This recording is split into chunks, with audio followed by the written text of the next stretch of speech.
সোহেল ভাই 10 বছর ভিক্ষা করে এই ছোট্ট রুমটা কিনে ঘর এত ছোট্ট যে ঘরের পোষা বিলাইও আসে চলে যায়। তাই ইটের উপরে কাঠ দিয়ে বিছানা বসায়, যেখানে বেঁকে ঘুমা লাগে। কেকে শুয়ে সোহেল ভাইয়ের কোমর লেগে যায়।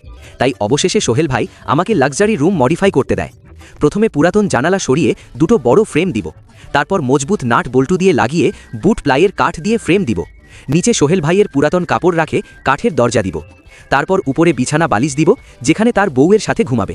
পাশে জানালা দিয়ে মজবুত আয়রন সেফটি দিব। বেডের উপরে বড় এয়ার ড্রপ দিব, যেখানে সোহেল ভাইয়ের কোটি টাকার কাপড় রাখবে। নিচে ওপেন সেলফ দিব, সুইচ সকেট দিব, যেখানে আইফোন চার্জে দিবে। পাশে আইপিএসের বই রাখব। তারপর বেডের পাশে স্পট পেডিং দিব। তারপর কোমর দিব, যেখানে পেট ফাঁকা করবে প্রতিদিন। তারপর উপরে ম্যাজিক চুলা রাখব। পাশে ছোট ফ্রেমের রাইস কুকার রাখব।